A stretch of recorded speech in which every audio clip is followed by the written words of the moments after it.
Bonjour à tous et bienvenue dans votre 9-7 sur 7.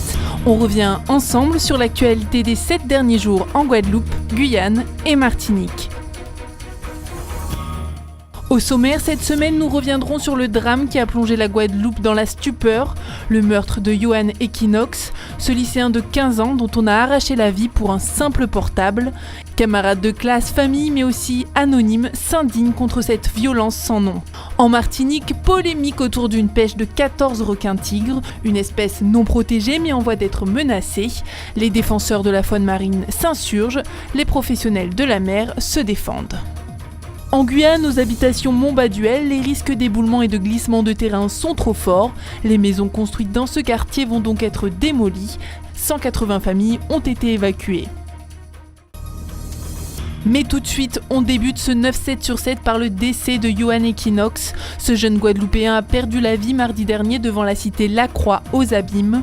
À la sortie du lycée, il est victime d'une tentative de vol. Son agresseur lui demande son portable. L'adolescent refuse. Il est alors la cible de plusieurs coups de couteau.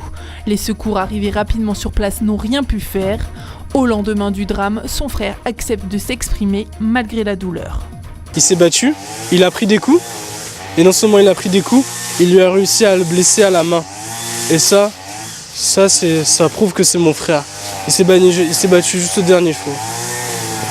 Mais nous allons perdre combien d'autres enfants, des familles, des mamans, ma mère qui suis malade, moi qui a des problèmes de santé vis-à-vis sa tension.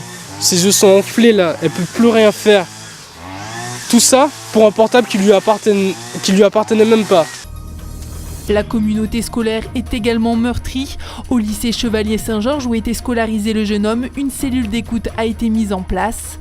Face à une violence grandissante, les parents d'élèves sont inquiets et réfléchissent à comment protéger leurs enfants. S'il faut faire des rondes, s'il faut malheureusement, excusez-moi l'expression, s'armer aussi, on le fera. On est arrivé à un niveau où on se prend en main.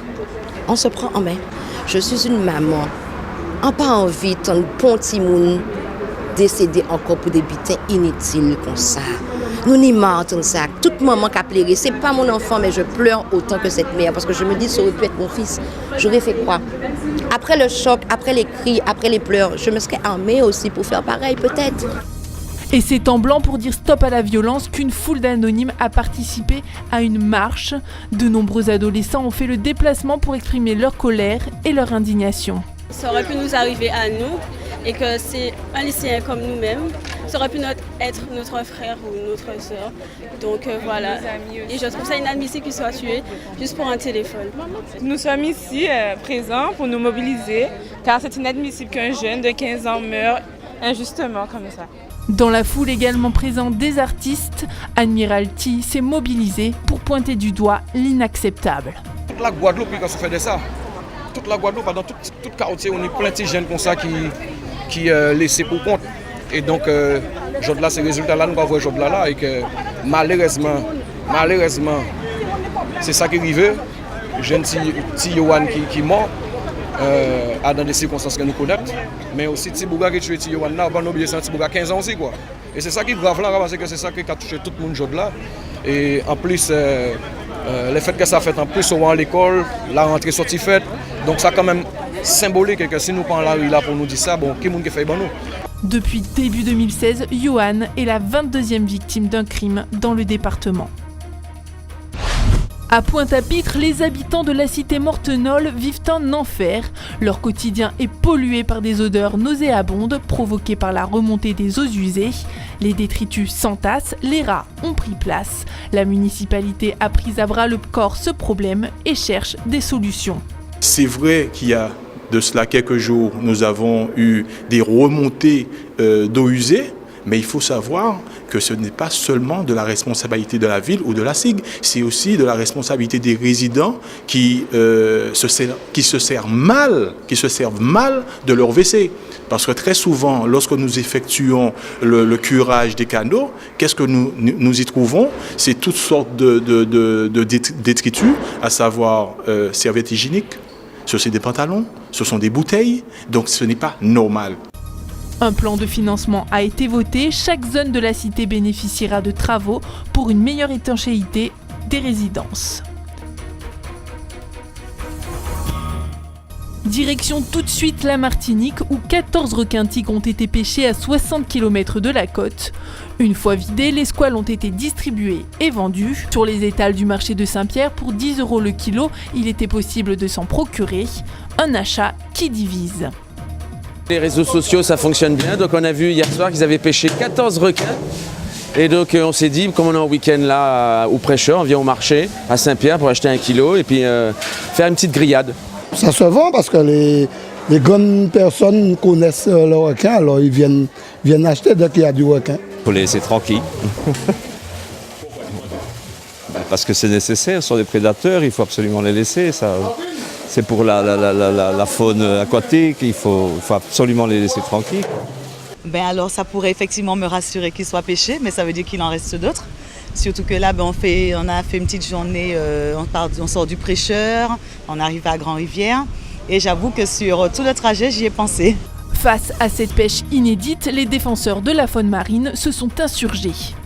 On n'est pas là pour entrer dans un jeu de diabolisation et on n'est pas obligé d'aller au large pour massacrer ce genre de requins et espérer que nos côtes soient protégées. Les pêcheurs, quant à eux, ne se laissent pas faire et rappellent que cette pêche est peu fréquente. Ce sont des pratiques qui, à mon avis, qui font partie du quotidien des marins pêcheurs. On voit un requin, ça fait partie de notre métier, on est obligé de le prendre. Deuxièmement, à l'étal, ce n'est pas une espèce qui est vraiment présente sur les étals des marins pêcheurs. À noter que la pêche des requins-tigres n'est pas interdite par la législation en vigueur. Uniformes et sacs à dos, les lycéens de Bellevue ont fait leur rentrée. Cette année, ils partagent leur cité scolaire avec les élèves du lycée Schellcher. L'accès au site doit donc être organisé. Pour une circulation plus fluide, les bus et parents ont dû déposer les adolescents devant l'entrée du stade Louis-Achille. Quelques centaines de mètres à faire en plus, qui déplaisent à certains. On va marcher, alors que déjà on nous avait dit que le bus arrivait jusqu'à l'entrée du lycée. Au final, il s'est arrêté sur le parking devant là, donc j'ai dû le faire à pied. Plutôt fluide finalement, parce qu'on peut passer par le stade Louis-Achille, donc nos parents pouvaient nous déposer avant et puis on pouvait faire le reste à pied. Ça met beaucoup d'embouteillages, c'est déjà un truc. Donc j'ai dû descendre depuis Perru et faire à pied. Ça nous met en retard quand même. C'est en tout plus de 5000 élèves et enseignants qui se croiseront sur ce site. Et un bilan en demi-teinte pour la saison touristique, une perte de chiffre d'affaires estimée à plus d'1 500 000 €. Les clientèles nord-américaines et européennes sont restées fidèles, mais la baisse d'occupation s'est fait ressentir. Il y a eu le Zika qui nous a complètement perturbés sur le deuxième trimestre notamment et qui aura encore, je pense, des répercussions sur le reste de l'année. Et puis des attentats en métropole qui peuvent perturber un certain nombre de nos clients. On a beaucoup de personnes âgées et peut-être que passer par Paris ou par un aéroport les perturbe.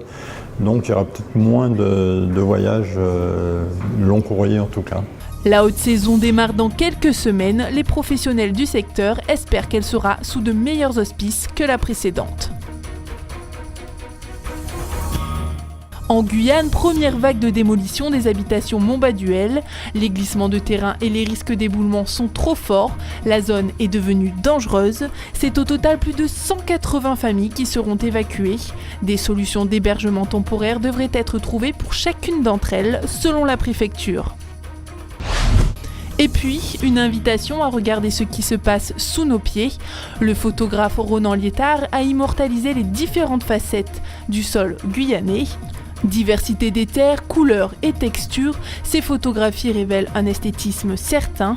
L'artiste présent sur le territoire depuis 10 ans interprète ses œuvres comme une représentation de la population guyanaise cosmopolite. Pour moi, c'est un peu l'image, le symbole de la société guyanaise où je parlais de la diversité tout à l'heure.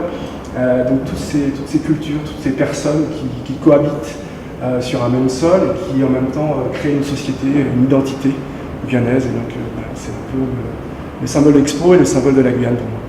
Un appel au rêve, du moins à être plus attentif au monde qui nous entoure. 9/7 sur 7, c'est terminé pour cette semaine. Merci de nous avoir suivis. On se retrouve dimanche prochain pour un zoom sur l'actualité guyanaise, guadeloupéenne et martiniquaise.